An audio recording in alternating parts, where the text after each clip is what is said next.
بسم اللہ الرحمن الرحیم نحمده ونصلی علی رسول الکریم قال اللہ تعالی فی القرآن المجید اعوذ باللہ من الشیطان الرجیم بسم اللہ الرحمن الرحیم یا ابت استعجره ان خیر من استعجرت القوی الامین عن ابی ذر قال قال رسول اللہ صلی اللہ علیہ وسلم اخوانکم جعلهم اللہ تحت ایدیکم فمن جعل اللہ اخاه تحت یدیہ فیطعمه مما یاکل وليلبس مما یلبس ولا یکلف من العمل ما یغلبه فإن کلفه فلیعنه علیہ او کما قال علیہ الصلوۃ والسلام صدق اللہ العلی العظیم وصدق رسول النبی الکریم ونحن علی ذلک من الشاہدین والشاکرین والحمد للہ رب العالمین۔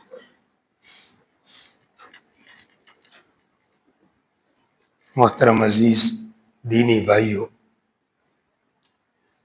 مجھے اس کل جو موضوع شروع کیا تھا کسب حلال کے بارے میں کہ روزی حلال روزی کا کمانا یہ بھی ایک فرض ہے، مگر فرض کے بعد نماز روزے جو ہم فرائض ہے اس کے بعد۔ اب ذرا اس سے یہ بات سمجھنا ہے کہ کسب حلال فرض ہے۔ اب آدمی کسب حلال کے لیے کام کر رہا ہے تو وہ بھی گویا کہ ایک طرح کے کیا کر رہا ہے، عبادت کر رہا ہے۔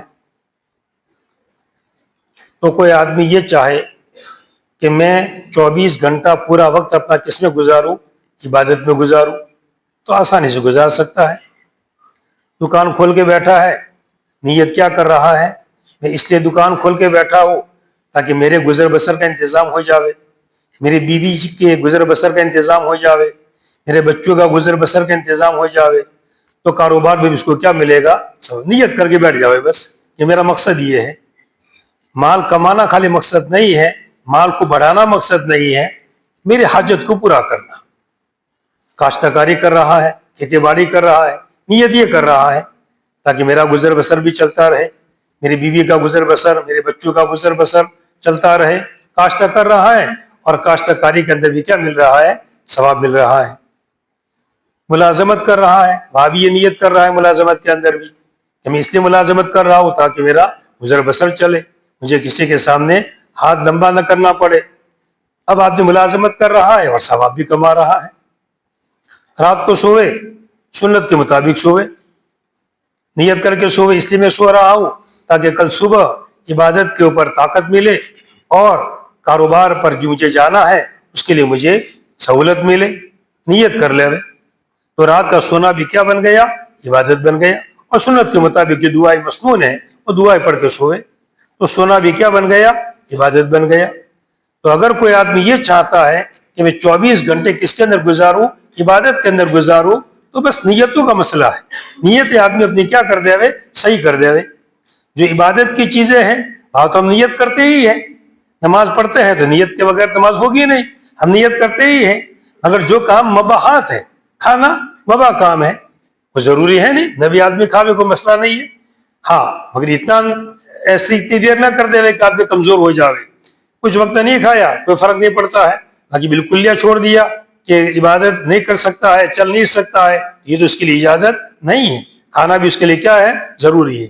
اب نیت سنت کے مطابق کھاوے اور نیت یہ کر لے کہ مجھے عبادت پر کیا ملے، قوت ملے، تو یہ کھانا بھی کیا بن گیا اس کے لیے، عبادت۔ تو جتنے مباح کام ہیں ان جگہ پر نیت آدمی کیا کر لے، صحیح کر لے اپنی۔ جیسے میں نے پہلے بھی کچھ دن پہلے بھی کہا تھا کہ عام طور پر عدم نیتوں کا مرض ہے۔ کس کا مرض ہے، عدم نیت، یعنی کوئی نیت ہی نہیں، یہ کیوں کھا رہے ہو، بس کھانا آ گیا، ٹائم ہو گیا، اسے کھا لیا، رسم پوری کر رہے ہیں۔ 3 ٹائم کھانا ہے تو 3 ٹائم کھانا ہے، 10 بجے 11 بجے سونا ہے تو سونا ہے۔ کیوں سونا ہے، کچھ نہیں نیت کرو، اس لیے کھا رہا ہوں عبادت پر کیا ملے، قوت ملے۔ اس لیے سو رہا ہوں کہ صبح فجر کے اندر میں جلدی اٹھ جاؤں، تہجد کے اندر جلدی اٹھ جاؤ، اس لیے میں سو رہا ہوں، اچھی نیند مل جائے گی، میرا کام اچھا ہوگا۔ صحیح نیت کر کے آدمی سوئے تو تمام چیزوں کے اندر کیا مل جائے گا، ثواب مل جائے گا۔ اب کل جو بات کسب حلال کے اعتبار سے چل رہی تھی، حلال روزی کمانا، اسی کے متعلق کچھ باتیں بیان کی گئی تھی. اب دوسری حدیث آپ سنیے کیا ہے. قال رسول اللہ صلی اللہ علیہ وسلم من رزق فی شیء فلیلزمہ من جعلت معیشتہ فی شیء فلا ينتقل عنہ حتی یتغیر علیہ. فرمایا نبی کریم، ذرا اس سے یہ بھی ہم کو سمجھنا ہے کہ دیکھیے حضور کی تعلیمات خالی عبادت تک نہیں ہے کہ آپ نے عبادت کو سمجھایا ہو، نہیں، آپ نے معاملات کو بھی کیا کیا ہے، سمجھایا ہے، معاشرت کو بھی سمجھایا ہے، ایک ایک چیز آپ نے سمجھا دی ہے. اسلام ایک کامل مذہب ہے جس میں کوئی کمی نہیں، کوئی نقص نہیں، نہ کسی کو کوئی بڑھانے کی اجازت ہے نہ کم کرنے کی اجازت ہے. جو مسائل اور جو احکامات شریعت نے بیان کر دیے اب اسی طرح چلتے رہیں گے، کوئی اس میں بڑھا بھی نہیں سکتا ہے. حضور نے سب کہہ دیا ہے، شریعت پوری کی پوری مکمل ہو چکی. حجۃ الوداع کے موقع پر آیت نازل ہو گئی، الیوم اکملت لکم دینکم، آج میں نے تم سے تمہارا دین کیا کر دیا، مکمل کر دیا. اب کوئی نئی چیز نکالے اس زمانے کے اندر، غلط، اس کو نکالنا کوئی صحیح نہیں ہے، یا کسی چیز کو اندر سے کم کر دے، کم کرنے کی بھی اجازت نہیں ہے. تو ان تعلیمات کے ذریعے سے ہم یہ سمجھنا ہے کہ حضور کی تعلیم ایک ایک چیز کے اندر ہے. اب اس حدیث کے اندر کون سی بات ذکر کی گئی؟ اللہ تعالیٰ نے کسی چیز میں اس کا رزق رکھ دیا ہے تو اس کو لازم پکڑ لے گی. اس کی معیشت اللہ تعالیٰ نے کسی جگہ بنا دی ہے تو اس سے منتقل نہ ہو یہاں تک کہ اس پر تغیر آ جاوے. ایک آدمی ملازمت کر رہا ہے اور اس کا گزر بسر چل رہا ہے، وہاں سے اس کو تنخواہ مل رہی ہے، تو ابھی ملازمت خام کا چھوڑ نہ دے. اب چلو فورن جانا ہے بھائی، چلو فورن کا نقشہ ہے اس لیے باہر چلے جائیں گے، زیادہ کمائیں گے. بھائی یہاں سے تمہارا گزر بسر ہو رہا ہے، ایک کام تمہارا چل رہا ہے اور اللہ نے ملازمت دے دی ہے تو کیوں چھوڑتے ہو؟ پتہ نہیں باہر جانے کے بعد کوئی ملازمت ملے گی کہ نہیں ملے گی، کوئی یقینی چیز نہیں ہے. کتنے لوگ جاتے ہیں، کام نہیں ملتا ہے، واپس آ جاتے ہیں، ایسے بھی واقعات پیش آتے ہیں. اس لیے اللہ تعالیٰ نے اب دکان کھول کے بیٹھا ہے اور اللہ تعالیٰ نے اس میں اس کا رزق رکھ دیا ہے، اس کو روزی مل رہی ہے، تو اس کو بند نہیں کرنا چاہیے. چلو اب دکان بند کر دو، کوئی دوسرا کاروبار کرو. جب تمہارا گزر بسر ہو رہا ہے، تمہیں روزی مل رہی ہے، تو کیوں اس کو بدل رہے ہو؟ ہاں حالات ایسے ہو گئے کہ بدلنا ضرور. مثلا جہاں ملازمت تھی وہ کمپنی بند ہو گئی، اب ملازمت اب تو چھوڑنی پڑے گی، کمپنی اس نے بند کر دی، ملازمت سے لوگوں کو علیحدہ کر دیا. یہ تو مجبوری کا مسئلہ ہے. یا دکان بالکل چلتی ہی نہیں ہے ذرا برابر بھی، صبح سے جاتا ہے شام تک کچھ بھی کماتا نہیں ہے، ایسے وقت ضائع ہو رہا ہے، ایسا کوئی مسئلہ آ گیا تو مجبوری ہے. باقی ایسی صورتحال نہیں ہے، اس کے گزر بسر کے لیے کام کاج چل رہا ہے، اس کو گزر بسر کے لیے کام کاج چل رہا ہے. تو پھر نبی کریم صلی اللہ علیہ وسلم نے فرما دیا، اللہ تعالیٰ نے جس کام میں اس کا روزی رکھ دی ہے اس کے اندر کیا کرے، لگا رہے، اس کو بدلے نہیں. چاہے ملازمت کے اعتبار سے ہو، تجارت کے اعتبار سے ہو، کہ کاشتکاری کے اعتبار سے ہو. آج کل ہمارے ماحول کے اعتبار سے تین چیزیں زیادہ ہیں، یا تو لوگ ملازمت پر ہیں، یا پھر کس کے اندر ہے، تجارت کے اندر ہے، یا پھر کس کے اندر ہے، کاشت کے اندر. دوسرے کام بھی ہوتے ہیں مگر عام طور پر جو ہمارا مجمع یہ سننے کے لیے آتا ہے اس میں زیادہ تر یہ تین طرح کے لوگ ہوں گے، یا تو ملازمت والے ہوں گے، یا پھر کاشتکاری والے ہوں گے، یا پھر کون ہوں گے، کاشتکاری یعنی کھیتی باڑی، یا پھر تجارت والے ہوں گے. یہی لوگ عام طور پر ہوتے ہیں. تو سب کے لیے نبی کریم صلی اللہ علیہ وسلم نے ملازمت والوں کے لیے بھی ایک چیز بیان کر دی. آگے جیسے مزدوروں کا مستقل، ابھی جو میں نے آپ کے سامنے آیت پڑھی وہ مزدور کے بارے میں پڑھی، اور حدیث بھی جو پڑھی وہ بھی مزدور کے بارے میں پڑھی، اس کے مسائل بھی اور اس کی باتیں بھی آپ کے سامنے آ جائے گی. تو اپنے اختیار سے ایک جگہ سے رزق مل رہا ہے اور ایک کام ہو رہا ہے تو کام کو بدلنا نہیں چاہیے. اسی طرح اللہ تعالیٰ کسی سے کوئی کام لے رہے ہیں تو وہ کام اس کو کرتے رہنا چاہیے. مثلا ایک مثال سمجھیے، خاندان کے اندر لوگ اس کو بڑا سمجھتے ہیں، خاندان میں کوئی بھی مسئلہ پیش آتا ہے تو لوگ اس کے پاس آتے ہیں، رجوع کرتے ہیں کہ بھی ایسا مسئلہ پیش آیا، ہم کیا کریں، مشورہ لیتے ہیں، لوگ اس سے مل کر آتے ہیں. اب یہ آدمی سے ناراض نہ ہو، یہ نہ کہ کیا بس میرے سر پر سب لگا دیا ہے، کچھ مسئلہ ہو تو وہ سیدھے میرے پاس ہی آ جاتے ہو. نہیں، اللہ تعالیٰ تم سے کام لے رہے ہیں، تم پر اعتماد ہوگا تو ہی تو لوگ آ رہے ہیں، تو اس سے تمہیں کام کرنا چاہیے. اللہ تعالیٰ نے کسی کو مدرسے میں خدمت کا موقع دے دیا، اب مدرسے میں خدمت کر رہا ہے، اللہ نے موقع دیا ہے تو اس کو خواہ چھوڑ نہیں جانا چاہیے. اپنے پاؤں پر کلہاڑی مارنا یہ بہت ہی غلط ہے. لوگ بعض دفعہ بڑی ملازمت کے فکر میں اور سوچ کے اندر کہ بڑی ملازمت مل جائے گی، چھوٹی ملازمت پر کیا مار دیتے ہیں؟ ٹھوکر مار دیتے ہیں اور پھر پچھتانا پڑتا ہے. بلکہ کتنی دفعہ ایسے واقعات مجھے خود پیش آئے. کسی جگہ سفر کرنا ہے اور ایک گاڑی والا آ گیا سفر کے لیے، گاڑی والا آ گیا کہ چلو بھی چلنا ہو تو چلو، مگر میں نہیں بیٹھا، ذرا اس میں بھیڑ بھاڑ تھی، ذرا اچھی گاڑی ملے گی تو جائیں گے. تو ایسے واقعے پہ پھر گاڑی ملی ہی نہیں، وہ آئی تو قدر نہیں کی تو اللہ تعالیٰ نے پھر گاڑی بھیجی ہی نہیں. چلو اب بھیجنا ہی نہیں ہے، جاؤ تم واپس گھر، تمہیں جانا ہی نہیں. تو ایسے واقعات پیش آ جاتے ہیں. اس سے اللہ تعالیٰ کسی سے کوئی کام لے رہے ہیں تو کام کی قدر کرنی چاہیے اور اس کام پر برابر لگے رہنا چاہیے.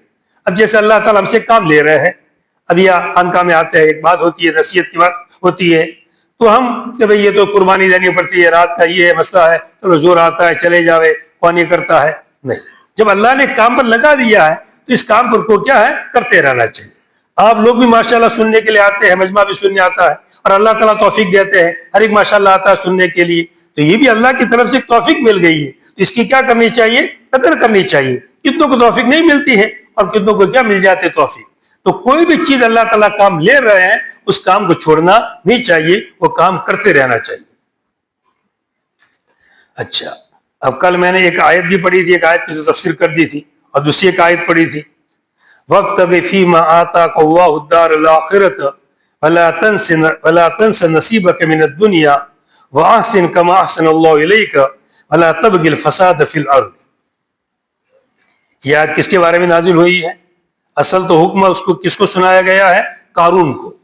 مگر خالی قارون کو عمل نہیں کرنا ہے، قارون نے عمل کیا ہی نہیں، وہ تو گیا زمین میں دھسا. وہ تو مگر مالداروں کے لیے آیت حکم دے رہی ہے. کس کو دے رہی ہے حکم؟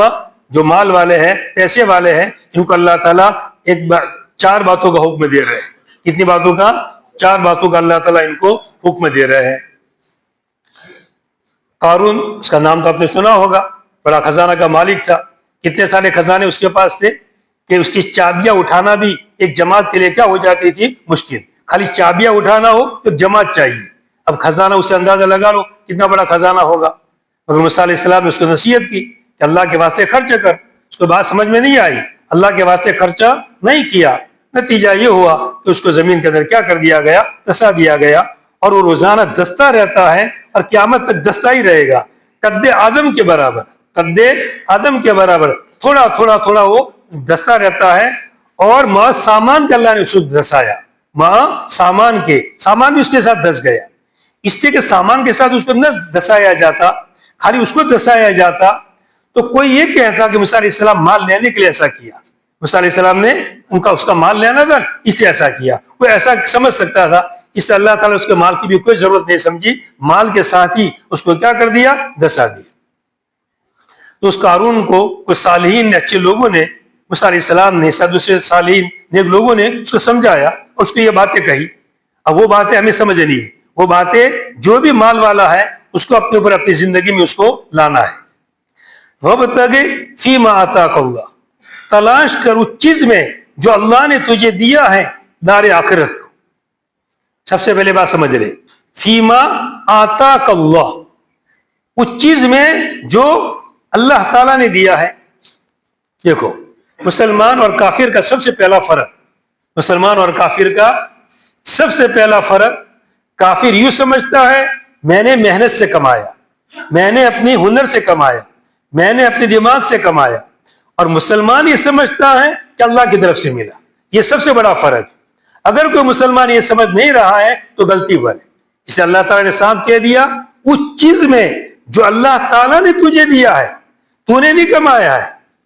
آدمی دکان کھول کے بیٹھا، اب گاہک بیچتا ہے تو تم بلاتے ہو گاہک.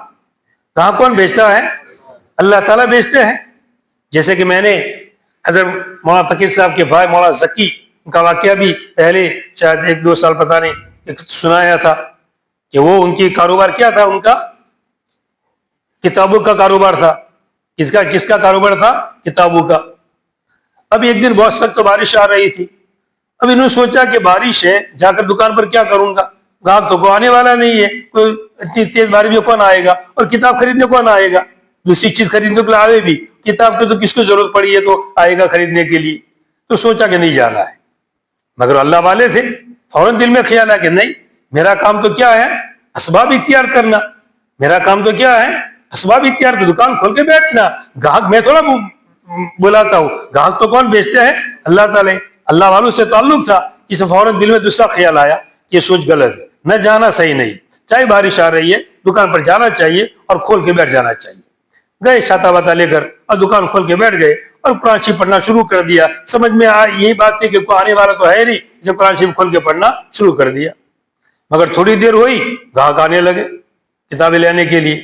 اب وہ بھی تعجب کرنے لگے, اتنی بارش ہے, سب چھاتے اڑ اڑ کے کتابیں لینے کے لیے آ رہے ہیں. تو مجھے بات سمجھ میں آ گئی کہ گاہک کون بیچتا ہے, اللہ تعالیٰ. اس لیے اگر کسی کی دکان چل رہی ہے تو یہ گاہک کون بھیج رہے ہیں, اللہ تعالیٰ. تو گویا کہ کمائی کس کے ذریعے سے ہوئی, گاہکوں کے ذریعے سے. اور گاہکوں کو کس نے بھیجا, اللہ تعالیٰ نے. تو کس نے دیا, اللہ تعالیٰ نے. کوئی کسی جگہ ملازمت کر رہا ہے, اب ملازمت اپنے ہنر سے کر رہا ہے, تو ذرا یہ سوچے یہ دماغ کس نے دیا, یہ عقل کس نے دی. اگر دماغ کو اللہ تعالیٰ تھوڑا سا پھیرا دے, تھوڑا ٹیڑھا کر دے, تو کیا کوئی آدمی کام کر سکتا ہے؟ کتنے لوگ پاگل ہو جاتے ہیں, کچھ بھی کام نہیں کر سکتے ہیں. تو ہنر جو تم نے دی, جو دی, یہ کس نے دی, اللہ. عقل کس کی دی ہوئی ہے, اللہ تعالیٰ کی دی ہوئی ہے. تو تم نے ملازمت سے کمایا, تمہاری ہنر سے کمایا, یہ بھی کس کی طرف سے ملا تم کو, اللہ کی طرف سے. اور کاشت والوں کو تو پورا یقین ہوتا ہی اللہ پر. کاشتکاری والوں تو سب سے اگر یقین ان کو دیکھنا ہو تو کاشتکار والوں کو دیکھ لو. ہر وقت خطرے, بارش آ گئی بغیر موسم کے تو اناج کیا ہو جاتا ہے, خراب ہو جاتا ہے. کبھی بارش نہیں آئی اور ضرورت تھی تو بھی کاشت خراب ہو. پورا اعتماد ان کا کس پر ہوتا ہے, اللہ پر. اب جیسے ابھی مولانا حسن صاحب نے, ابھی ہم بیٹھے تھے تو سنایا کہ میں اسکوٹر لے کر چکر لگانے گیا کھیتوں میں, تو کچھ وقت پہلے تو سب کھیت بنجر پڑے ہوئے تھے. بارش اس سال مسلسل ہوئی, بہت بارش ہوئی, تو لوگوں کو کھیتی کرنے کا موقع نہیں ملا.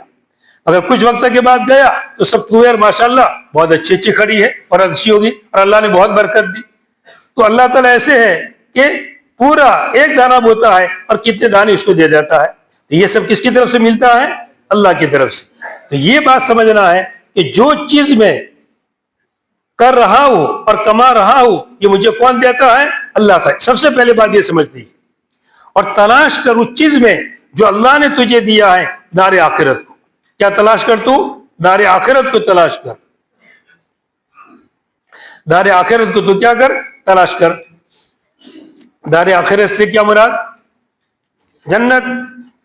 کہ اپنا مال خرچ کر اللہ کے راستے کے اندر, اپنا مال زکوٰۃ کے اندر, صدقہ کے اندر, دوسرے نفلی صدقات کے اندر خرچ کر, اور اس سے کیا تلاش کر, دار آخرت. اس لیے کہ انسان کا جو مال کون سا مال ہے, جو اس نے پہلے کر کے جو کھایا اس کا, جو پہنا اس کا, اور جو اللہ کے راستے میں کیا کر دیا, خرچ کر دیا, وہ اسی کا ہے. جو پیچھے رکھا ہو تو اس کا ہے ہی نہیں, وہ تو کس کا ہے, وارثین کا. وہ تو وارثین مالک بن جائیں گے, اس کو کچھ کام آنے والا نہیں ہے. اس لیے اپنا تو وہی ہے جو کھایا اور ختم کر دیا, جو پہنا اور وہ سیدھا کر دیا, اور جو اللہ کے راستے میں آگے بھیج دیا. تو ایک کام تو اپنے مال کے اندر یہ کرنا ہے کہ زکوٰۃ بھی ادا کرنی ہے. کہ تمام جتنے بھی مال والے ہیں وہ اپنے زکوٰۃ کا پورا پورا کیا کرے, حساب کرے, پائے پائے کا حساب کرے. زکوٰۃ معمولی بھی نہیں رہنی چاہیے. حدیث میں سخت وعید بیان کی گئی ہے کہ اگر زکوٰۃ کا مال دوسرے مال کے ساتھ مل گیا تو اس مال کو بھی کیا کر دے گا, وہ ختم کر دے گا. زکوٰۃ کا مال, ہمارے مال میں زکوٰۃ ہم کو نکالنی چاہیے. ہم نے پوری حساب کر کے زکوٰۃ نہیں نکالی. زکوٰۃ نکلتی تھی 5,000 روپئے اور زکوٰۃ کتنی نکالی, 4,000. 1,000 کم نکالے, 1,000 ہمارے پیسوں کے ساتھ کیا ہو گئے, مل گئے. تو وہ ہمارے پیسے بھی کیا کرے گا, وہ لے جائے گا, ختم کر دے گا. اس لیے پوری زکوٰۃ نکالے, صدقات بھی کرے, نفلی صدقات بھی کرے, صدقے فطر بھی نکالے. قربانی کا ایام ہے, قربانی بھی کرے اگر اپنے ذمہ فرض ہے. جو بھی مسائل معلوم کر لے, جو شریعت کے مسائل اپنے پر لاگو پڑتے ہیں, یہ سب کے سب کیا کرے, خرچ کرے. تو ایک کام یہ کرنا ہے کہ دار آخرت کو کیا کرنا ہے, تلاش کرنا ہے. وَلَا تَنْسَ نَصِيبَكَ مِنَ الدُّنْيَا, اور اپنا حصہ مت بھولنا دنیا میں. دیکھو اللہ تعالیٰ کتنے شفقت والے, کتنے رحمت والے. اللہ تعالیٰ کیا کہہ رہے ہیں, تم خرچ کرنا آخرت کے لیے, مگر سب خرچ مت کر دینا, دنیا کا بھی تمہارا حصہ رکھنا. تمہاری بھی ضرورت ہے, تمہاری بھی ضرورت ہے, لمٹ سے خرچ کرنا. ہم نے کتنا کہا ہے, 2.5%. ہم نے کتنا کہا ہے, چلو تھوڑا زیادہ کرو, 5% کرو, مگر تم نے پورا خرچ کر دیا اور خالی ہاتھ ہو گئے, ایسا مت کرنا. دنیا کے لیے رکھنا ضرور. ہو سکتا ہے کبھی کوئی بیماری آ گئی, دوا دارو کرنا پڑا, تم نے اسٹاک نہیں رکھا, دوا دارو کیسے کراؤ گے؟ گھر میں کوئی بچہ بیمار ہو گیا, دوا دارو کرنی پڑی, دوسری کوئی ضرورت گھر میں پیش آ گئی, سب خرچہ کر دیا تم نے, تو پھر اپنے کام کیسے نکالو گے؟ تو اپنا حصہ دنیا سے کیا کرنا؟ بھولنا مت. ایک تفسیر تو یہ کی گئی ہے کہ دنیا کے لیے بھی تھوڑا سا کیا رکھنا؟ باقی رکھنا اپنے کام کاج کے لیے. اسی لیے حضرت تھانوی رحمۃ اللہ علیہ کا اصول تھا, ایک نظام بنا ہوا تھا کہ پیسے ترتیب سے خرچ کیے جاوے, جس طرح چاہے اس طرح خرچہ نہ کرے. ایک اصول ہونا چاہیے خرچہ کرنے کے لیے, کچھ اپنے پاس پیسے باقی بھی رہنے چاہیے, اسٹاک بھی بولنا چاہیے. آدمی کا پیسے ہوتے ہیں تو ذرا آدمی سر اٹھا کے چلتا ہے, اور پیسے ختم ہو گئے تو ذرا کمر گردن نیچی ہو جاتی ہے. اس سے پیسوں کا اس زمانے کے اندر تو پیسوں کا ہونا بہت ضروری ہے. اس سے آدمی پیسوں کی حفاظت کرے, ضروری موقع میں خرچ کرے, خواہ زیادہ خرچ نہ کرے. تو اپنے حصہ دنیا میں سے مت بھولنا. ایک تفسیر تو یہ کی کہ دنیا کے لیے رکھنا. دوسری تفسیر پہلی والی کو ایک تاکید ہے, پہلی والی بات کی تاکید ہے کہ دنیا میں سے اپنا حصہ آخرت کے لیے مت بھولنا. دنیا میں سے تم خرچہ کرتے رہنا تاکہ آخرت میں کیا آوے؟ کام آوے. اس اعتبار سے اگر تفسیر کریں گے تو پہلی والی بات کی کیا ہوگی؟ پہلی والی بات کی کیا ہوگی؟ وضاحت. اور زیادہ کوئی اللہ تعالیٰ نے ڈبل سمجھایا. وَأَحْسِنْ كَمَا أَحْسَنَ اللَّهُ إِلَيْكَ. تیسری بات, اور احسان کر جیسا کہ اللہ تعالیٰ نے تیرے پر احسان کیا ہے. جیسا کہ اللہ تعالیٰ نے تیرے پر احسان کیا, تجھے مال و دولت دیا, تو بھی لوگوں پر کیا کر؟ احسان کر, دے لوگوں کو, زکات دے, صدقہ دے, نفلی صدقہ دے, مال دے. تو جیسا اللہ نے تیرے پر احسان کیا ایسے تو بھی لوگوں پر کیا کر؟ تو بھی احسان کر اور اچھا کام کر. کتنی باتیں ہو گئی؟ 3. دار آخرت تو بھولنا نہیں ہے, دنیا کے بھی رکھنا ہے, اور لوگوں پر کیا کرنا ہے؟ احسان کرنا ہے. وَلَا تَبْغِ الْفَسَادَ فِي الْأَرْضِ. چوتھی بات, اور زمین کے اندر فساد مت بچا. زمین کے اندر فساد, پیسے بعد دفعہ پیسے زیادہ آ جاتے ہیں, نشہ چڑھ جاتا ہے, لوگوں کو حقیر سمجھتا ہے, کم درجے کا سمجھتا ہے. کوئی کسی کو حق نہیں پہنچتا ہے کہ حقیر سمجھے, چاہے بے نمازی ہو, نماز نہیں پڑھتا ہے, ہاں بے نماز نہ پڑھنے کا گناہ اس کو ہوگا, وہ اپنی جگہ ہے. باقی ہم اس کو حقیر نہیں سمجھتے ہیں, حقیر نہیں سمجھ سکتے ہیں کہ یہ تو کیا ہے؟ کم درجے کا ہے, حقیر ہے, ہم اچھے ہیں. نہیں. اگر کبر پیدا ہو گیا تو بڑا خطرناک مسئلہ ہے. کبر تو کس کے لائق ہے؟ اللہ ہی کے لائق ہے. کبریائی اللہ ہی کی صفت ہے. ہم تو انسان ہیں, مخلوق ہے. اللہ نے پیٹ میں کتنی گندگی بھری ہے. اگر اللہ تعالیٰ یہ ہمارا جسم یہ تو چمڑے کا بنایا ہے, اگر کانچ کا بنایا ہوتا تو سمجھ میں آ جاتا کہ اندر گندگی کیسی کام کر رہی ہے. یہ تو اللہ کا بہت بڑا احسان ہوا کہ ہمارا وہ ہم کی گندگی ہم کو نظر آتی نہیں ہے. صبح اٹھتے ہی سب سے پہلے کیا کرنا پڑتا ہے؟ استنجا کرنا پڑتا ہے. اپنی ناپاکی خود اپنے ہاتھ سے کیا کرنی پڑتی ہے؟ صاف کرنی پڑتی ہے. اپنی گندگی کون صاف کرتا ہے؟ خود ہی اپنے ہاتھوں سے کرتا ہے. ابھی بڑائی کر رہا ہے, تکبر کر رہا ہے, تو اس کے لائق ہے وہ تکبر کرے. صبح تو اپنا استنجا صاف کر رہا تھا, اپنی گندگی صاف کر رہا تھا, اور ڈینگے مار رہا ہے. تو ایک ایسی ڈینگے مار رہا ہے. تکبر یہ بالکل انسان کے لائق ہے ہی نہیں. وہ تو مخلوق ہے, مخلوق کے لائق یہی ہے. مٹی سے پیدا کیا گیا, مٹی سے بنایا گیا, مٹی نیچے پڑی رہتی ہے. اس کے لیے شان کے مطابق تو کیا چیز ہے؟ تواضع ہے. اسے زمین کے اندر فساد مت بچاؤ. یہ کتنی چیزیں ہو گئی؟ 4 چیزیں. تو مالداروں کو اپنے دار آخرت کی فکر کرنی ہے, دنیا کے لیے بھی رکھنا ہے, احسان کرنا ہے, اور زمین کے اندر فساد نہیں بچانا ہے. ان 4 باتوں کا خیال رکھیں. اب ایک دعا سکھاتا ہوں, ایک دعا کا اہتمام کرنا ہے. اللہم لا تجعل الدنیا اکبر ہمنا ولا مبلغ علمنا ولا غایت رغبتنا. اس دعا کا لوگ کیا کرے؟ اہتمام کرے, پڑھتے رہے اس کو. اللہم لا تجعل الدنیا اکبر ہمنا ولا مبلغ علمنا ولا غایت رغبتنا. اے اللہ, دنیا کو ہمارا بڑا مقصد مت بنا. دنیا کی ہم پیچھے پڑ جاوے, اور رات دن کس کی فکر؟ دنیا کی فکر. یا اللہ ایسا مت کرنا. اور ہمارا حلم کا منتہا دنیا ہی صرف ہو, آخرت کی فکر ہی نہ ہو, اور آخری انتہا کس کا؟ دنیا. ایسا بھی مت کرنا. اور ہمارے آخری رغبت بھی کس کی طرف؟ دنیا کی طرف. ایک ہے معاش اور ایک ہے معاد. ایک ہے معاد اور ایک ہے معاش. معاد کا کیا مطلب؟ لوٹنے کی جگہ. لوٹنے کی جگہ کون سی ہے؟ آخرت. یہ زندگی جو دنیا کی زندگی ہے, دنیا میں کوئی بھی ہوگا, اللہ کا انکار کرنے والی دنیا میں ہے, مگر موت کا انکار کرنے والا دنیا میں کوئی نہیں. کسی کو بھی پوچھو, کافر دہریہ کیسا بھی نیچے سے گرا ہوا پوچھو, کوئی بھی مرنا ہے, کوئی نہ نہیں کہے گا مرنا ہے, موت تو آنے والی. کوئی چھٹکارا نہیں. بس اب مسئلہ یہ ہے کہ موت کے بعد دوسری زندگی ہے یا نہیں. وہ لوگ دوسری زندگی نہیں مانتے ہیں, اور مسلمان کیا مانتا ہے؟ دوسری زندگی. تو معاد کا کیا مطلب؟ لوٹنے کی جگہ. اور وہ کون سی جگہ ہے؟ آخرت. تو آخرت پہ لوٹ کر کے جانا ہے. تو ہمارا مقصد معاد ہے. ہمارا مقصد کیا ہے؟ معاد ہے. اور ہماری ضرورت کیا ہے؟ معاش ہے. ہماری ضرورت کیا ہے؟ یہ معاش ہماری ضرورت ہے. جیسے آدمی گھر بناتا ہے تو گھر کے اندر بیت الخلا بھی بناتا ہے. تو پورا گھر بیت الخلا کے لیے کو بنایا تھا؟ اصل تو گھر مقصود تھا, مگر بیت الخلا کس کے لیے بنایا؟ ضرورت کے لیے. تو اسی طرح اصل مقصد کیا ہے؟ معاد ہے. معاش مقصد نہیں. اور معاش کیا چیز ہے؟ ضرورت ہے. آدمی دنیا میں آیا ہے تو دنیا کے کام کاج تو کرنے پڑیں گے. اب دنیا سے الگ تھلگ رہے, میں تو دنیا میں لگوں گا نہیں, ایسا تھوڑا چلے گا. کھانا بھی پڑے گا, پینا بھی پڑے گا, سنا بھی پڑے گا, لوگوں سے ملنا بھی پڑے گا, بات چیت بھی کرنی پڑے گی, والدین کی خدمت بھی کرنی پڑے گی, سب کچھ کرنا پڑے گا. وہ جو دنیا کے کام ہے وہ تو لگے ہوئے ہیں. خود نبی کریم صلی اللہ علیہ وسلم اپنے ہاتھ سے خود اپنے کام کرتے تھے. بکریوں کو آپ خود دھو دیتے تھے, اپنا خود کام کرتے تھے, اپنے کپڑے کو سی دیتے تھے خود نبی کریم صلی اللہ علیہ وسلم. اس لیے دنیا کی ضرورت انسان کے ساتھ کیا ہے؟ لگی ہوئی ہے. تو معاش کو کیا سمجھے؟ ضرورت سمجھے. اور معاد کو کیا سمجھے؟ مقصد سمجھے. اس لیے دعا کا اہتمام کرے کہ ہم دنیا کے پیچھے نہ پڑ جاوے, اور ہمارا منتہا اور ہمارے علم کی آخری چیز اور ہمارے آخری رغبت صرف کیا رہے؟ دنیا رہے. یہ دعا پھر سن لیجیے. اللہم لا تجل الدنیا اکبر ہمنا ولا مبلغ علمنا ولا غایت رغبتنا. اب جو بات یہ تو جو گزشتہ کل کی باتیں جو رہ گئی تھی اس کو ذکر کر دیا. اب آج کی جو کہ مجلس کے جو اندر باتیں جو کیا بیان کرنی ہے, مزدور کے اعتبار سے مزدور کے حقوق ادا کیے جاوے. مزدور کے حقوق ادا کیے جاوے. اور مزدور کیسا ہونا چاہیے؟ ایک تو میں نے آپ کے سامنے آیت پڑھی. اس آیت میں کیا کہا گیا ہے؟ یا ابت استاجر ہو. یہ حضرت شعیب علیہ السلام کا واقعہ ہے, جو موسیٰ علیہ السلام کا واقعہ ہے, جو آپ مصر سے بھاگ گئے تھے. پورا واقعہ وہ کیا تفصیل تو بیان کرنی نہیں ہے. موسیٰ علیہ السلام مصر سے بھاگ کر کے آ گئے تھے. مدین ایک آدمی کو قتل کر دیا تھا, تو فرعون کی قتل کے در پہ تھا, تو اپنی جان بچانے کے لیے کہاں آ گئے؟ مدین آ گئے.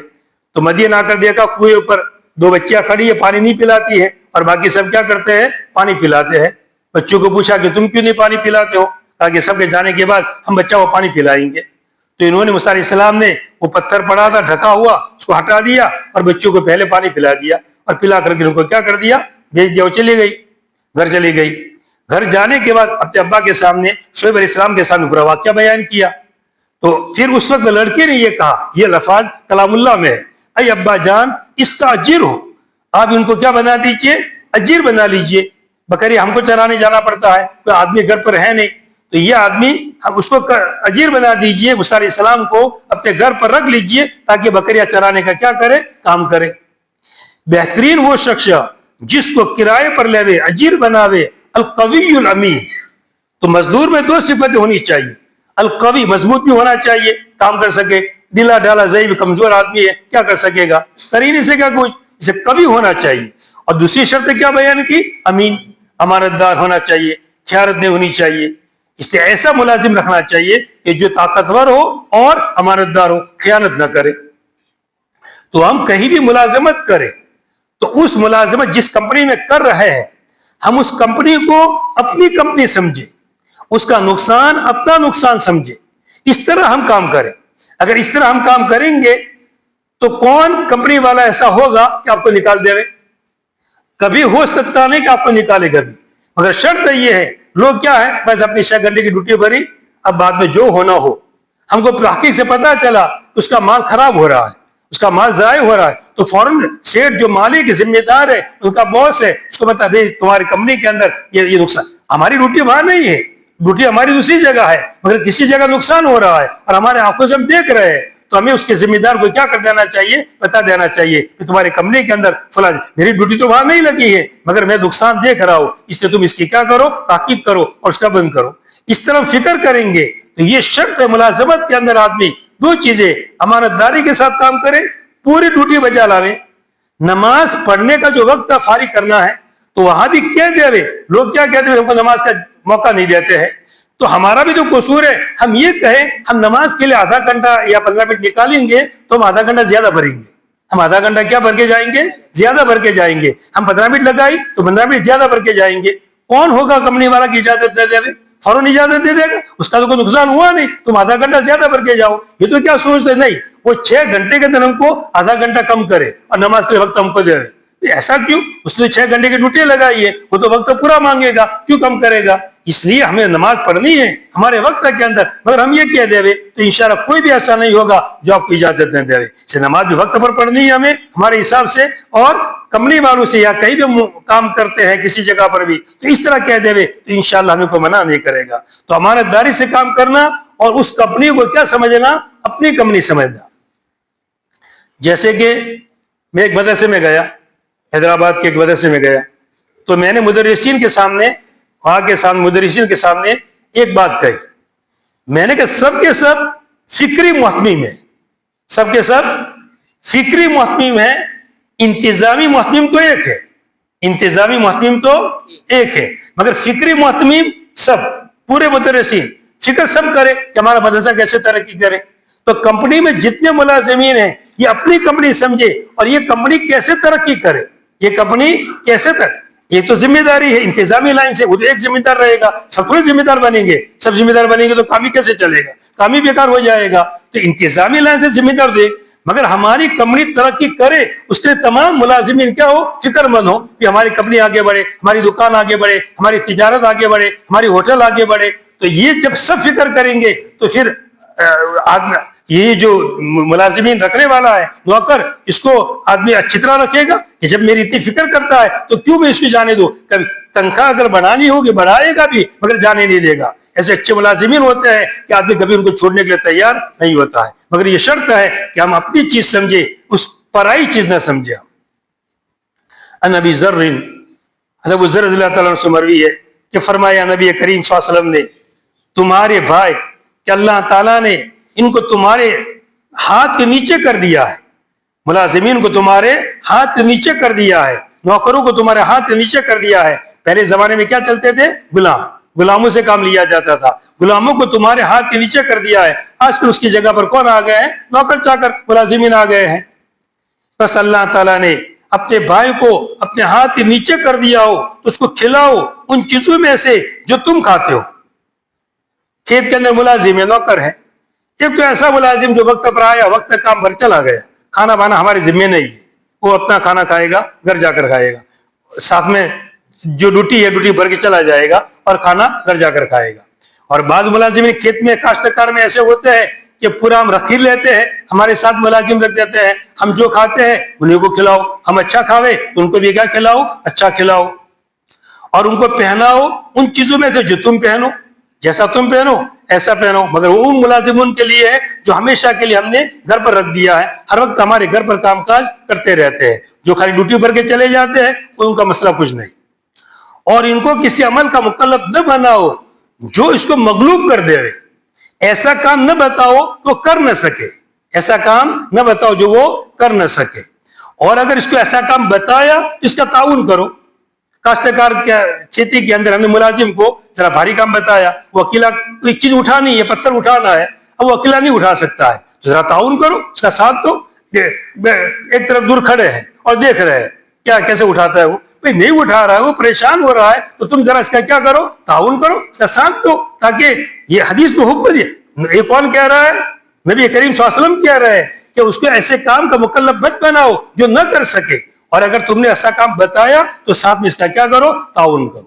اس سے مزدوروں پر رحم ہونا چاہیے, شفقت کا معاملہ ہونا چاہیے. گالم گلوچ عام طور پر آج کل کیا ہوتا ہے, مزدوروں کے ساتھ بہت ہی برا برتاؤ, ان کو گالی اب شبد سے بلانا, یہ صحیح نہیں ہے. ان کو اچھی طرح عزت کے ساتھ بنانا چاہیے.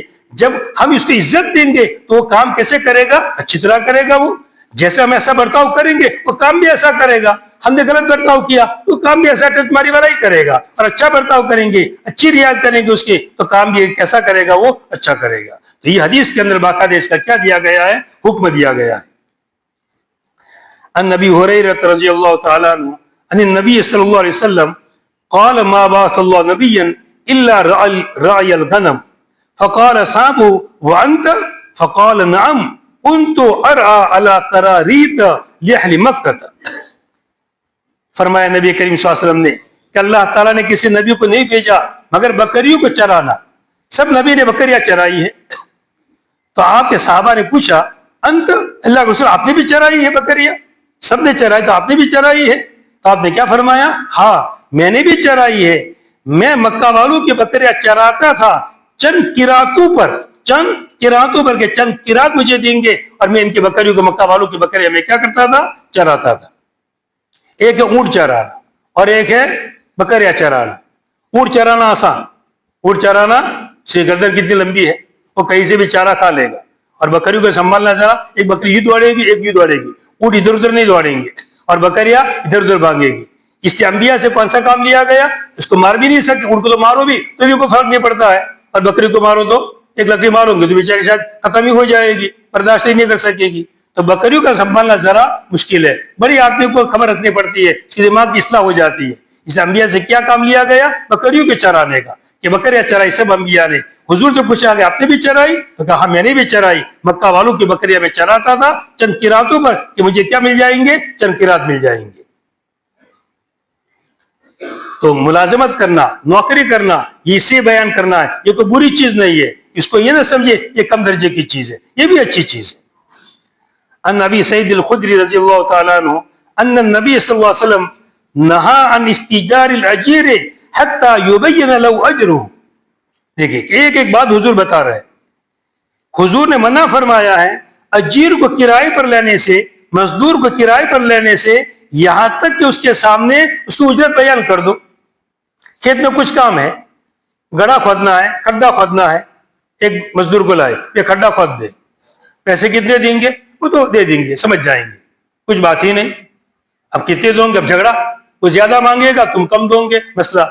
تو حدیث میں ذکر کیا گیا مزدور کی مزدوری پہلے سے صاف کر دو، بھئی ہمیں کمپنی میں کام کرنا ہے، کتنی ملازمت، کتنے گھنٹے کی ڈیوٹی، کتنا پیسہ، کتنی تنخواہ، پوری صاف بات کر دو۔ کھیت میں کاشتکار کے ملازم رکھنا ہے تو صاف بات کہہ دو، بھئی اتنا کام کرنا ہے، یہ کام کرنا ہے اور اتنے پیسے تم کو ملیں گے۔ عام طور پر لوگ گاڑی کرایہ پر کرتے ہیں، جموں سر جانا ہے تو چلو بھائی جموں سر، کتنے پیسے؟ کچھ نہیں۔ اب جموں سر پہنچ گئے، اب وہ کرایہ زیادہ مانگ رہا ہے، تم کم دے رہے ہو، اب مسئلہ تو پہلے سے طے نہیں کیا، اس سے کیا کھڑے ہوئے؟ مسائل کھڑے ہوئے، اور پہلے سے طے کر دیتے تو کوئی مسائل کھڑے ہوتے نہیں۔ اس لیے حدیث میں حکم دیا گیا، یہ دیکھو حضور کی تعلیمات، کہ اجرت پہلے سے کیا کر دو؟ طے کر دو۔ آپ نے منع فرمایا مزدور کو کرائے پر لینے سے، یہاں تک اس کی اجرت کو کیا کر دو؟ بیان کر دو۔ ایک حدیث سن لیجیے پھر بات ختم ہو جاتی ہے، بہت عام حدیث ہے۔ ان ابی ہریرہ قال قال رسول اللہ صلی اللہ علیہ وسلم قال اللہ تعالی ثلاثۃ انا خصمهم یوم القیامۃ رجل اعطى بی ثم غدر فرجل باع حرا فاکل ثمنه فرجل استاجر اجیرا فاستوفى منه ولم یؤتی اجرہ۔ فرمایا نبی کریم صلی اللہ علیہ وسلم نے کہ اللہ تعالیٰ فرماتے ہیں، جہاں پر یہ لفظ آئے کہ اللہ تعالیٰ فرماتے ہیں تو کیا مطلب؟ حدیث قدسی، حدیث قدسی، اس کو حدیث قدسی کہتے ہیں۔ اللہ تعالیٰ فرماتے ہیں میں 3 شخص ایسے ہیں کہ قیامت کے دن میں ان کا قسم ہوں گا۔ 3 شخصوں کے بارے میں کون قسم بنیں گے؟ خود اللہ تعالیٰ قسم بنیں گے، اور جب اللہ تعالیٰ قسم بنیں گے تو کوئی چھوٹ سکتا ہے؟ کوئی وہاں سے نکل سکتا ہے؟ تو خود اللہ تعالیٰ فرماتے ہیں 3 شخصوں کے بارے میں ان کا کیا بنوں گا؟ قسم بنوں گا۔ اب وہ 3 شخص کون ہیں؟ اس کو سنو۔ پہلا وہ شخص آتا بھی، مجھ سے معاہدہ کیا پھر توڑ دیا۔ اللہ تعالیٰ فرماتا ہے مجھ سے کیا کیا؟ معاہدہ کیا اور توڑ دیا۔ میرے نام کی قسم کھائی اور میرے نام کی قسم کھا کر کے پوری نہیں کی، میرے نام کی قسم کھائی اور پوری نہیں کی، توڑ دی قسم کو۔ میرے نام کی نظر مانی اور میرے نام کی نظر مان کر کے پورا نہیں کیا۔ نظر مانی میرا فلاں کام ہو جائے گا، میں 100 روپے صدقہ کروں گا، کام پورا ہو گیا، صدقہ ہی نہیں کیا۔ تو یہ کس کا نام لے کر کے نظر مانی تھی؟ اللہ کا نام لے کر کے۔ تو یا قسم کون بنیں گے؟ اللہ تعالیٰ قسم بنیں گے کہ تو نے ایسا کیوں کیا؟ میرے نام کی قسم کھائی تھی اور پورا نہیں کیا کام، میرے نام کی نظر مانی تھی تو نے، اور کام تیرا ہو گیا تو نے نظر پوری نہیں کی اور پیسے تو نے نہیں دیے۔ یا بعض آدمی روزے کی نظر مانتا ہے، میرا فلاں کام ہو گیا میں 10 روزے رکھوں گا۔ بعض لوگ ذرا جوش میں آ جاتے ہیں اور لمبی نظر مان لیتے ہیں، مہینے کی نظر مان لیتے ہیں کہ مہینے کی روزے۔ نظر ماننے وقت بھی ذرا احتیاط رکھنے کا. گھر میں کوئی تکلیف آوے تو بہت اونچی لمبی چوڑی نظر نہیں ماننے کی, اپنی کیپیسٹی دیکھ لینے کی, میں کتنا کر سکوں گا. جوش میں آ کر لوگ لمبی لمبی نظریں مان لیتے ہیں, اور پھر کرنے کا ٹائم آتا ہے تو مفتی صاحب پوچھتے ہیں مولانا ایسا ہے, کر نہیں سکتا ہوں, اب کیا کروں, فدیہ دے دوں, یہ کروں. تو نظر مانتے پتا نہیں تھا کہ پہلے آدمی سوچ کر نظر مانے. اس لیے اس چیز کا دھیان رکھنا بھی ضروری ہے. ایک نمبر سن لیا ایک شخص. دوسرا شخص, ایک وہ آدمی جس نے آزاد کو بیچ دیا پھر اس کی قیمت کھا گیا. بچوں کو محلے میں جب پکڑا بیچ دیا. بچوں کو ہوتا ہے نا آج کل, لوگ بچوں کو لے کر چلے جاتے ہیں اور بیچ دیا اور پیسے کھا گئے. تو یہ آزاد تھا. آزاد کی بے ہوتی نہیں ہے. بے تو کس کی ہوتی ہے؟ غلاموں کی. اور آج کل غلاموں کا زمانہ ہی نہیں ہے. سب لوگ کیا ہے؟ آزاد. جیسے ایسے ہوتے واقعات آتے ہیں, غیر ایسے لوگ بچوں کو لے کر چلے گئے, غائب کر دیا, بیچ دیا, پیسے کھا گئے. یہ بھی غلط. ایسوں کا خصم کون بنیں گے؟ اللہ تعالیٰ بنیں گے. وَرَجُلٌ اسْتَأْجَرَ أَجِيرًا, اور ایک وہ آدمی جو ہم سننا ہے, ہمارا جو مسئلہ ہے, ایک وہ آدمی کسی مزدور کو کرائے پر لیا اور اس سے کام لیا اور اس کی اجرت نہیں دی. ایک مزدور کو کام پر لیا, کام پر لگا دیا, اس کی اجرت یا تو بالکل نہیں دی, یا جو دینی چاہیے قانون کے مطابق وہ نہیں دی, حق مار دیا اس کا. تو اس کے خصم کون بنیں گے؟ اللہ تعالیٰ بنیں گے. اب ایسے موقع پر اللہ تعالیٰ جب خصم بنیں گے تو پھر آدمی کہاں چھوڑ سکتا ہے. اس لیے ہم کسی مزدور کو رکھ کے تو اچھی طرح بات صاف کر دے ہوئے, پہلے سے اجرت طے کر دے ہوئے, مدغم نہ رکھے. یہ تو اجرت کی کچھ باتیں آ گئی اور ملازمت کی باتیں آ گئی. اور ایک کاشت کی لائن سے ایک بات سن لو, کھیتی باڑی کی لائن سے. ایک مسئلہ اہم ہے بڑا کھیتی باڑی کے اندر. بہت سارے مسائل ہیں, اب سب کی تفصیل تو بیان نہیں کی جا سکتی ہے, وہ تو آپ کسی جاننے والے سے پوچھ لے ہوئے. مگر ایک مسئلہ ذہن میں رکھے, کھیتی کے اندر بیج جو ہے وہ ایک طرف ہونا چاہیے. بیج کیا ہے؟ بیج مشترک نہیں چلے گا. یا تو زمین والے کا بیج ہو یا پھر سامنے والا جو کھیتی کر رہا ہے, جس کو ہم نے رکھا ہے کھیتی کرنے کے لیے, اس کا بیج ہو. باقی آدھا آدھا بیج یہ نہیں چلے گا. عام طور پر لوگ کیا کرتے ہیں, جب پیداوار ہوتی ہے تو بیج پہلے سے نکال دیتے ہیں. بیج پہلے سے کیا کرتے ہیں؟ یہ غلط طریقہ ہے. یہ بیج نکلا تو مشترک نکلا, اس کا بھی حق ہے اندر اور تمہارا بھی حق ہے, اس سے غلط طریقہ ہے. تو بیج شریعت کے اندر اس کو بالکل اجازت نہیں ہے کہ بیج کیا ہو؟ مشترک ہو. بیج ایک طرف سے ہی ہونا چاہیے, یا تو زمین والے کا ہو یا پھر کس کا ہونا چاہیے؟ بیج جو کھیتی کرنے والا ہے اس کا ہونا چاہیے. یہ مسئلے کو ذہن میں رکھے. یہ کھیتی باڑی کے لائن سے بھی جو مسائل ہے اس کو ذہن میں رکھے. ہماری روزی حلال کی روزی آوے, یہ پوری کوئی اس لیے سب چیزیں بیان کی جا رہی ہے تاکہ روزی ہماری کیا نہ بن جاوے؟ حرام کی نہ بن جاوے. حلال کی روزی آئیں گے, حلال کی روزی ہوگی تو بہت بڑا فائدہ ہوگا, بہت بڑا فائدہ ہوگا. حلال کی روزی کیسی ہے؟ نیکی پر ابھارتی ہے. کس پر ابھارتی ہے؟ ایک واقعہ بیان کر دو کہ وقت زیادہ ہو جائے گا, چلے گا. امام احمد رحمۃ اللہ علیہ کا واقعہ ہے, چلو اس مختصر بیان کر دیتا ہوں. امام شافعی رحمۃ اللہ علیہ یہ بڑے امام ہیں, نام سنا ہوگا آپ نے. اور امام احمد رحمۃ اللہ علیہ یہ ان کے شاگرد ہے, یہ بھی بڑے امام ہیں, ائمہ اربعہ میں سے ہے امام احمد رحمۃ اللہ علیہ. میں نے کچھ دن پہلے بھی ان کا تذکرہ کیا تھا کہ ان کو امام کس نے بنایا؟ کس نے بنایا؟ ان کی والدہ نے. کہا تھا میں نے تعلیمی نسواں پر جب بات ہوئی تھی, بچوں کو پڑھاؤ اس پر, اس وقت میں نے بات کہی تھی. تو امام احمد رحمۃ اللہ علیہ شاگرد ہے, امام شافعی رحمۃ اللہ علیہ استاد ہے. الگ ہو گئے, پڑھے جب تو پڑھے, پھر الگ ہو گئے, تو لمبے زمانے سے ملاقات نہیں ہوئی. تو امام شافعی رحمۃ اللہ اطلاع بھیجی امام احمد رحمۃ اللہ علیہ پر کہ لمبا وقت ہو گیا ہے, کیوں ملاقات کے لیے نہیں آتے ہو؟ ملاقات کے لیے آؤ. تو پھر تاریخ باریخ طے کر دی اور کہا کہ انشاءاللہ میں فلاں تاریخ کو ملاقات کے لیے آ رہا ہوں. حالانکہ وہ استاد ہے, وہ شاگرد ہے, مگر شاگرد بھی امام ہے, اونچے درجے کے ہے امام احمد رحمۃ اللہ علیہ. تو اچھا شاگرد ہوتا ہے, نیک شاگرد ہوتا ہے, تو استاد بھی چاہتا ہے کہ میرے شاگرد سے میں کیا کروں؟ ملاقات کروں. تو ملاقات کی طبیعت چاہیے. تاریخ باریخ طے ہو گئی, اور اس زمانے میں جو ان کے امام شافعی رحمۃ اللہ علیہ بڑے امام تھے, ان کے ماننے والے بہت لوگ تھے, تو سب کے سب باہر استقبال کے اندر نکلے. اس زمانے کا جو مصر کا بادشاہ تھا وہ مصر میں رہتے تھے امام شافعی رحمۃ اللہ علیہ. تو مصر کا بادشاہ بھی نکلا استقبال کے لیے, سب استقبال کیا, باہر لائے, گھر پر آئے, گھر پر ٹھہرے. پھر جب کھانے کا وقت آیا اور کھانا دسترخوان بچھایا گیا, تو امام احمد رحمۃ اللہ علیہ نے بہت کھانا کھایا. سب اٹھ گئے, وہ تو کھا ہی رہے, کھانا ختم ہی نہیں, کھا رہے برابر پیٹ بھر کے اچھی طرح. پھر رات کو بچیوں نے امام شافعی رحمۃ اللہ کی لڑکیوں نے ان کے جہاں کمرے میں سونا تھا اس کمرے میں مسواک، لوٹا، ڈھیلے ویلے، اس زمانے کی جو ضرورتیں تھی سب رکھ دی کمرے کے اندر، رکھ دیا سب، تاکہ وہ تہجد میں اٹھیں پڑیں گے تو وضو کرنا پڑے گا، ان کو مسواک کرنی پڑے گی، سب رکھ دیا۔ اب صبح اٹھے تو سیدھے فجر میں مسجد میں چلے گئے فجر پڑھنے کے لیے، وہ پانی بھی استعمال نہیں کیا، مسواک بھی استعمال نہیں کیا، کچھ نہیں۔ بچوں نے دیکھا آ کر تو سب ایسا ہی پڑا ہے۔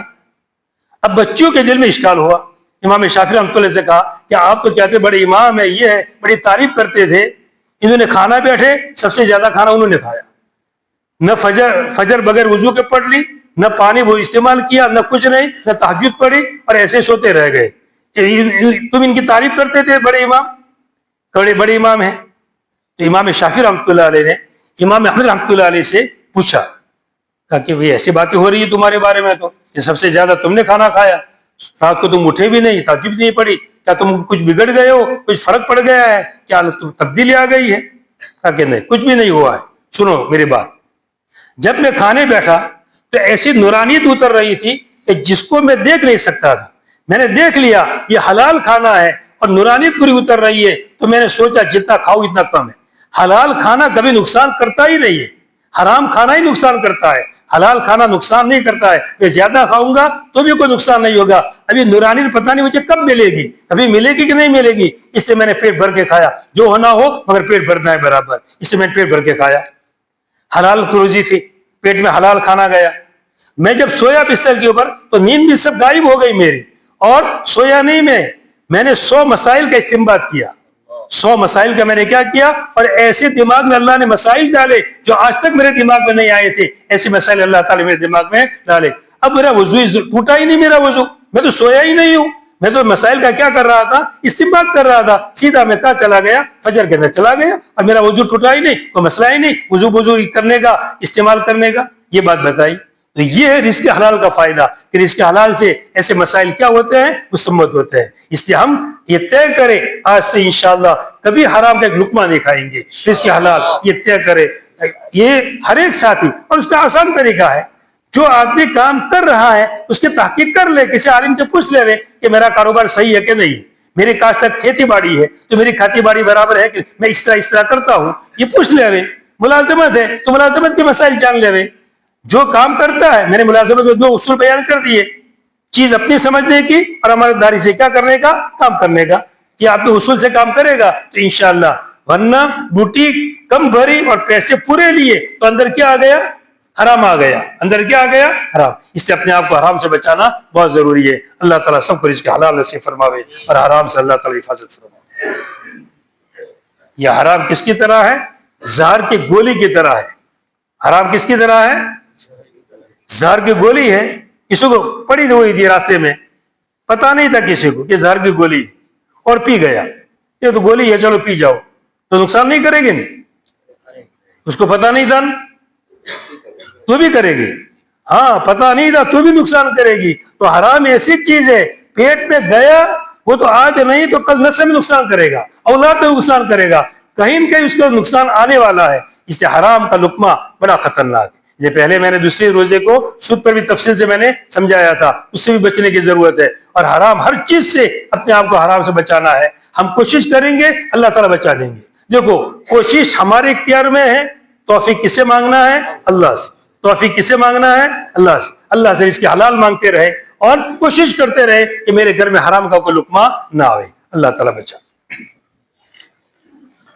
الحمدللہ رب العالمین، الحمدللہ رب العالمین، الرحمن الرحیم، الرحمن الرحیم، مالک یوم الدین، مالک یوم الدین، ایاک نعبد و ایاک نستعین، اہدنا الصراط المستقیم، صراط الذین انعمت علیہم غیر المغضوب علیہم ولا الضالین۔ اللهم صل على محمد وعلى آل محمد كما صليت على إبراهيم وعلى آل إبراهيم إنك حميد مجيد۔ اللهم بارك على محمد وعلى آل محمد كما باركت على إبراهيم وعلى آل إبراهيم إنك حميد مجيد۔ نستغفر الله الذي لا إله إلا هو الحي القيوم ونتوب إليه، نستغفر الله الذي لا إله إلا هو الحي القيوم ونتوب إليه۔ ربنا آتنا في الدنيا حسنة وفي الآخرة حسنة وقنا عذاب النار۔ وقنا عذاب النار وقنا عذاب النار وادخلنا الجنة مع الأبرار يا عزيز يا غفار يا رب العالمين. اللهم إنا نسألك علما نافعا ورزقا واسعا وشفاء من كل داء. اللهم إنا نسألك العفو والعافية في الدنيا والآخرة. اللهم إنك عفو كريم تحب العفو فاعف عنا فاعف عنا فاعف عنا یا الہ العالمین یا رب العالمین یا ذی الجلال والاکرام. یا اللہ ہمارے ایک ایک گناہ کو معاف فرما دیجیے. اے میرے مولا ہم اقراری مجرم ہیں. یا اللہ ہم نے کمانے کے اندر کوئی توجہ نہیں دی ہے. ہم نے ادھر ادھر جس طرح بھی آیا کما لیا. اے میرے مولا ہمیں سمجھ نصیب فرما دے. اے میرے مولا ہمیں سمجھ نصیب فرما دے. ہم اس کے حلال کا حاصل کرنے والے بنے اور اس کے حرام سے بچ جاوے. اے میرے مولا ہمیں توفیق دے دیجیے. رزق کے حرام سے بچا دیجیے. غلط چیزوں سے ہمیں بچا دیجیے. ہمیں دلوں میں تلقین کر دیجیے. ہمارے دلوں میں بات ڈال دیجیے کہ پیسہ صحیح ہے اور یہ پیسہ غلط ہے. صحیح پیسہ ہمارے پاس آوے اور غلط پیسے سے ہماری حفاظت ہو جاوے. یہ میرے مولا ایسے اسباب مہیا فرما دیجیے. اے میرے مولا اور اس لائن کا جو ضرور علم ہے وہ ہمیں علم بھی نصیب فرما دے. اس کے لیے راستے کھول دے میرے مولا کہ اس لائن کا ہمیں علم بھی حاصل ہو جاوے. ہم آرام سے بچنے والے بن جاوے. اے میرے مولا ہمیں جاننے والا بنا دے. ہمیں جاننے والا بنا دے میرے مولا. ہم حلال حرام کی تمیز کرنے والے بن جاوے. فلاں فلاں پیسہ حلال کا ہے ہم اس کو جمع کریں گے. فلاں فلاں پیسہ حرام کا ہے ہم اس سے بچیں گے اس سے دور رہیں گے. اے میرے مولا ہماری حرام سے حفاظت فرمائیے.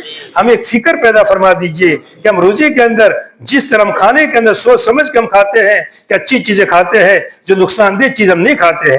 اسی طرح جب ہم پیسہ ہمارے پاس آوے ہم سوچنے سمجھنے والے بن جاوے کہ حلال پیسہ آوے لینے والے بنے. حرام پیسہ آوے تو اسے بچنے والے بنے.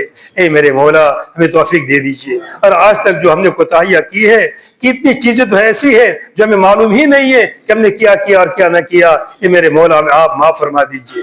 کتنے گناہ ایسے ہیں جو ہمیں گناہ کا احساس تک بھی نہیں ہے کہ ہم سے گناہ ہو رہے ہیں. اے میرے مولا آپ معاف فرما دیجیے. رمضان کا مہینہ ہے رحمت کا مہینہ پورا رحمت کا شرح پورا ہو چکا. مغفرت کا مہینہ شروع ہو چکا ہے. ہمیں مغفرت میں ڈھانپ لیجیے. اے میرے مولا مغفرت میں ڈھانپ لیجیے. یہ پورا مجمع اس میں صلحاء بھی ہوں گے نیک لوگ بھی ہوں گے جوان عبادت کرنے والے بھی ہوں گے اور سفید ریش بھی ہوں گے. اے میرے مولا سفید ریش والوں کی دعا رد کرتے ہوئے آپ شرماتے ہیں. اے میرے مولا ہماری دعاؤں کو قبول فرما لیجیے. ہم نے جو بھی مانگا ہمیں قبول فرما لیجیے. ہم رمضان میں جو دعائیں مانگتے رہتے ہیں ہماری دعاؤں کو تمام دعاؤں کو قبول فرما لیجیے. ہمیں مستجاب الدعوات بنا دیجیے. اور مستجاب الدعوات آپ کے رزق حلال سے بنتا ہے. اے میرے مولا رزق حلال ہمیں نصیب فرمائیے. ہمیں رزق حلال نصیب فرمائیے. مستجاب الدعوات بنا دیجیے. ہمیں نیک و صالح بنا دیجیے. متقی بنا دیجیے. پرہیزگار بنا دیجیے. دین کا داعی بنا دیجیے. اے میرے مولا ہماری عبادات کو قبول فرما لیجیے. ہماری رزق کو قبول فرما لیجیے. ہماری اس بستی کو ایک نمونہ بنا دیجیے. بہترین بستی بنا دیجیے. اعلیٰ قسم کی نیک و صلاح کی بستی بنا دیجیے. اے میرے مولا تمام لوگوں کے لیے ایک نمونہ بن جاوے کہ نیک و صلاح کی جماعت کو دیکھنا ہو اچھے لوگوں کو دیکھنا ہو تو ساروں چلے جاؤ. ایک ایسی مثال ہو جاوے. اے میرے مولا سب کو نیک اور صالح بنا دے. سب کو متقی بنا دے. سب کو شریعت کا متبع بنا دے. سنتوں کا متبع بنا دے.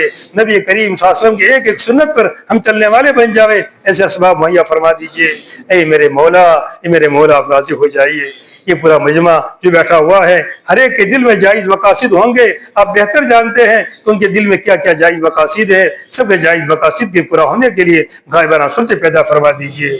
جو مقروضین ہیں ان کے غرضوں کی ادائیگی کی کیفیت شکلیں پیدا فرما دیجیے. جو بیمار ہیں ان کو شفا کاملہ دائمہ عاجلہ مستمرہ عطا فرما دیجیے. جو بے گھر ان کے گھروں کا انتظام فرما دیجیے. جو بے روزگار ان کے روزی کا انتظام فرما دیجیے. اور اس کے حلال نصیب فرما دیجیے. اس کے حرام سے بچا دیجیے. اے میرے مولا حرمین شریفین کی پوری حفاظت فرمائیے. حرمین شریفین کی پوری حفاظت فرمائیے. مسجد اقصیٰ کی آزادی کی شکلیں پیدا فرما دیجیے. فلسطین کی مسلمانوں کی حفاظت فرمائیے. اس خانقاہ میں جو بھی تعاون کرتے ہیں چاہے کسی لائن سے بھی کرتے ہو مالی اعتبار سے جسمانی اعتبار سے دعاؤں کے اعتبار سے سب کے مال جان میں برکت نصیب فرما. ان کی روزی میں برکت نصیب فرما. اے میرے مولا اس ہمارے خانقاہ کو حقیقی خانقاہ بنا دے. یا اللہ حقیقی خانقاہ بنا دے. رسمی خانقاہ نہ رہے. یا اللہ مجھے بھی توفیق نصیب فرما اور پورے مجمع کو بھی توفیق نصیب فرما. اے میرے مولا ہم اس خانقاہ کو صحیح خانقاہ بنانے والے حقیقی خانقاہ بنانے والے بن جاوے. ایسے اسباب مہیا فرما دیجیے. اے میرے مولا جو مانگا وہ بھی عنایت فرما دیجئے، جو مانگنے سے رہ گیا وہ بھی عنایت فرما دیجئے۔ اور نبی کریم صلی اللہ علیہ وسلم نے، صحابہ کرام نے، اولیاء اللہ نے، اصحاب بدرین نے جو جو خیر کی دعائیں مانگی ہے ہمارے حق میں قبول فرما لیجئے، اور جو شرور و فتنہ سے پناہ چاہیے اس سے ہماری پوری حفاظت فرما دیجئے۔ نبی کریم صلی اللہ علیہ وآلہ وسلم کے صدقے طفیل کے اندر ہماری دعا کو قبول فرما دیجئے۔ وصلی اللہ علیہ نبی الامی، سبحان رب العزت عما یصفون، وسلام علی المرسلین، الحمدللہ۔